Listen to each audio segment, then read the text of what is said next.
Un monde sans fin est possible. À Addis Abeba, les dirigeants des États, comme l'Éthiopie, le Kenya, la Sierra Leone et la Guinée, ont reconnu que la faim n'est pas une question de ressources, mais de manque d'action et de politique coordonnée.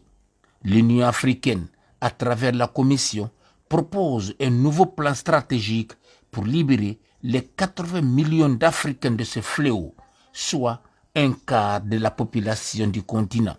L'ONUDI assure de son accompagnement à travers la promotion de l'agro-industrie. S'exprimant au nom du président de la République, le général d'armée Mamadi Doumbouya, le Premier ministre Amadou Ouriba souligne l'urgence d'une action collective en annonçant la solution guinéenne.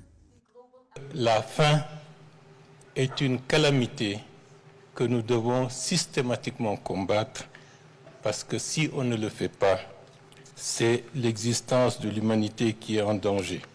J'ai entendu des discours qui demandent de l'action parce que l'action ce n'est plus un choix, c'est une obligation. Une obligation de répondre à l'attente de ces millions de jeunes et une obligation de répondre à cela pour avoir la paix et la stabilité. Parce qu'une population qui a faim, c'est une population qui ne peut pas être en paix. Nous devons avoir la possibilité de développer notre agriculture, de repenser nos manières de faire pour actualiser ce que nous pouvons faire en utilisant les techniques, les sciences et tout ce que le monde nous a permis d'avoir aujourd'hui. Nous avons la chance d'avoir un projet minier sur lequel nous allons utiliser les ressources minières pour développer l'agriculture, pour développer l'agro-industrie, pour développer des politiques qui permettent d'avoir une économie diversifiée, qui ne soit pas une économie de rente, parce que l'économie de rente ne peut pas produire des richesses durables. Et nous allons nous engager avec détermination dans la mise en œuvre des politiques pour atteindre des ODD.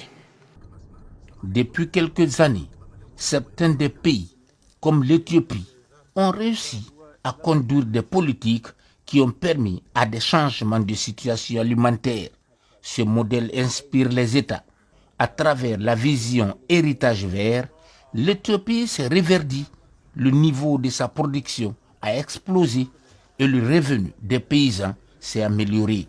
Dans la perspective d'un échange d'expériences et de pratiques, une visite des fermes paysannes a été organisée pour les délégations de la Guinée et de la Sierra Leone.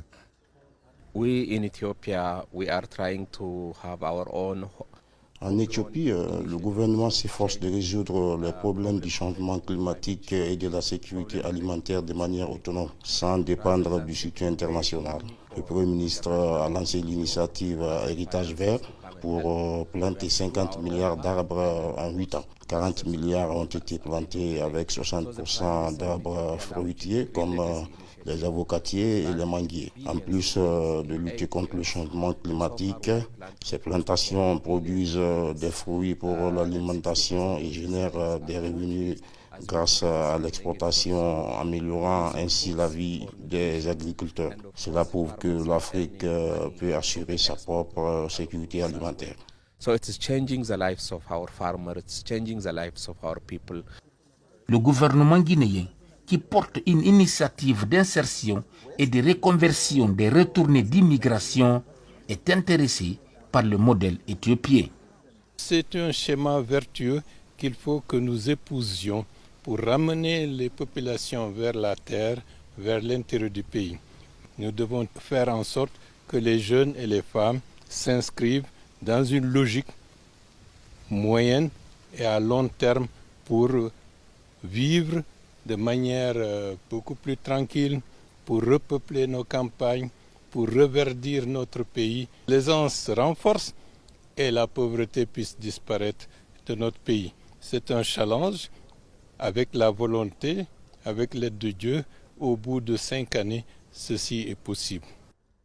La pratique de l'agriculture intelligente, la restauration de l'environnement, l'appui aux producteurs et la mise en commun des politiques publiques à l'échelle du continent sont les réponses contre la faim, en confortant la sécurité alimentaire de l'Afrique.